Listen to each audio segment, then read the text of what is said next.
And now, it's time for another Dice Tower review with Tom Vasel.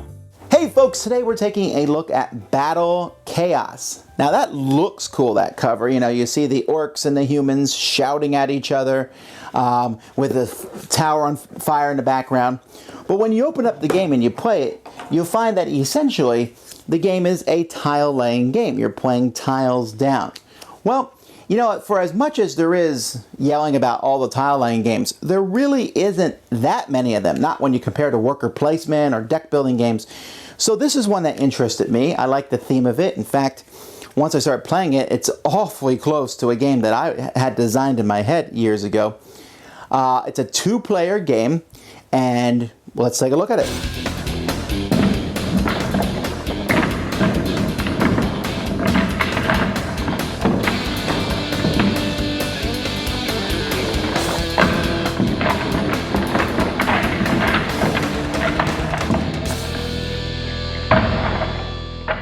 The game consists of having one random tower placed in the middle. There are 8 towers, and the other 7 are placed face up here. Each tower is either an orc tower or a human tower, has a value of 1 to 3. You'll also notice that there's some people at the different corners. The purple orcs, so you can see there's one purple orc here, one purple orc here, one orange human in each corner. Players are going to get a hand of tiles, and on your turn you can you play a tile out on the board.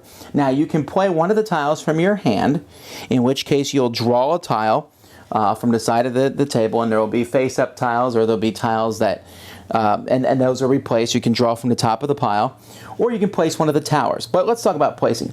So I place a tile like this. The only rule about placing a tile is that it's adjacent. There's really no other rules other than that. But the point of the game is that whenever a tile is placed that forms a corner of a tower, you can see here that this tower has all 3 pieces here. At that point, we look and see who controls that corner.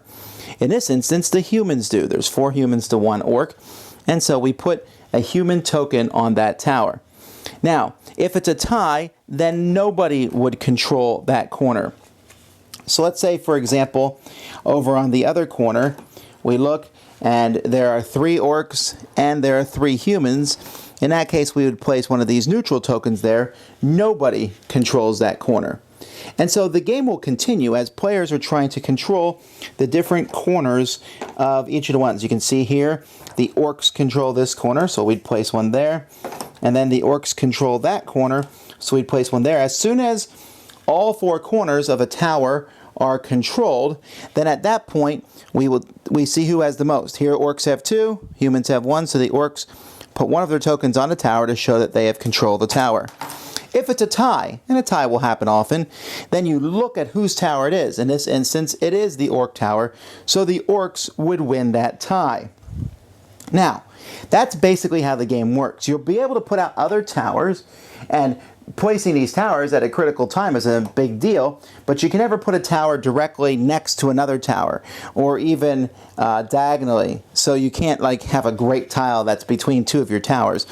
But you can place towers one away from each other, and as the game progresses, you'll be knowing when to place these towers is a big deal. Each player also is going to start with some power tokens. Now there's a basic game and an advanced game. In the basic game you get some power tokens, in the advanced game you get different power tokens, or you can mix up the power tokens.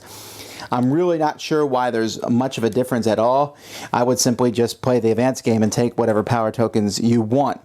But these power tokens do different things. For example, this one here is an archer, and that simply subtracts 1 from all the humans. Since this is an orc archer. So if I played this one here, this is now, there are only 2 humans on this side. If I play it here, there's 0 there, and there's 1 human there. The opposite of that would be a drummer, or a double drummer. There's 2 different kinds of drummers. You can see here is a human drummer. That adds 2 humans to each group on the side. And then there's a catapult, which simply destroys a tile. You can't destroy a tower, but you can destroy a tile and then play a new tile there. There's a giant, which changes all the opponent's stuff to simply 1, no matter how many of them there are. There is a single drummer, Like I showed you, that adds 1 to each side. Then there's, when you play the flag bearer, after you put out a tile, it lets you place an additional tile. I can place one of these guys out, and that basically means that when I put that on a tile, for the next turn, nobody can place something next to me. And so there's different tiles like that. They have different abilities. You have a knight that basically multiplies all your stuff times 2, which sounds really cool, but if you're 0 times 2 is still 2. So you're going to keep going till someone gets 7 points worth of towers. You can see here this tower is worth 3, so getting that's a pretty big deal. This tower is worth 2. So knowing when and where to place the towers so you can get your 7 points worth is a pretty big deal. As soon as someone gets 7 points, the game is over. I should mention that the game does come with a nice little token sheet so you can remember what the tokens are, but each token has a picture on it, and on the reverse side it shows what it does. It's very simple and very easy, so the game is pretty easy to play. Batt'l Khaos is really, I thought, an entertaining 2-player game. There's a lot of back and forth. Now, there's a couple things that well, there's just one thing I didn't show you. There are 4 special tiles that come in the game. And when these tiles come up and you play them, you don't have to play them. They're like an advanced rule. They do things like blow up a tile or increase the towers next to them by 1 level. Instead of a 3, now it's a 4. Instead of a 1, it's a 2. These tiles are immensely powerful, and as cool as they are, I recommend that you toss them aside because they're just too powerful. On the other hand, these discs, wow, this is the game right here, really. The tiles that you get will have between 0, 1, 2, 3, 4 people on each corner. No matter how you position a tile, you're going to feel like you're helping your opponent by putting some of his soldiers in a corner that's going to help him somehow, somewhere. That it always feels that way. But placing these at the right time, your first time you play, you get these, you're like, oh, you'll play them right away, and you feel great until the end of the game when you find out that you really critically need these little tokens. And which ones are the best? It's almost like a mini game at the beginning, because you're trying to figure out, should I take the +2 or the ×2? Should I take the one that makes my opponents equal 1, or should I take the one that lets me put out 2 tiles in a row, which could really come in handy at the end of the game? This is a very clean, fun, simple design. I like it. It plays out well. It plays out quickly. We're talking 30 minutes max, probably less than that.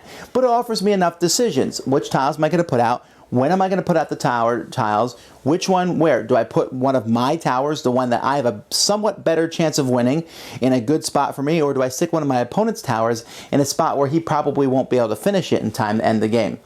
So there's a lot of interesting facets to the game. I mean, we're not looking at super deep strategy here, but I'm really surprised this one hasn't done better, because it's a really quick back and forth 2-player game. You might be worried about, oh, I don't like fighting and stuff, but it's really not about that. It's all about the tile placement and area control of corners.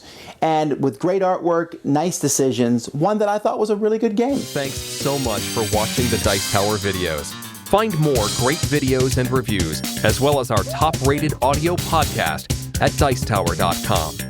You can also find the latest board game news at Dicetowernews.com. I'm Eric Summerer, and you've been watching The Dice Tower. The Dice Tower is sponsored by Fun Again Games, the world's best game source. Fun Again Games has over 5,000 games available. Check them out at funagain.com. Shut the door!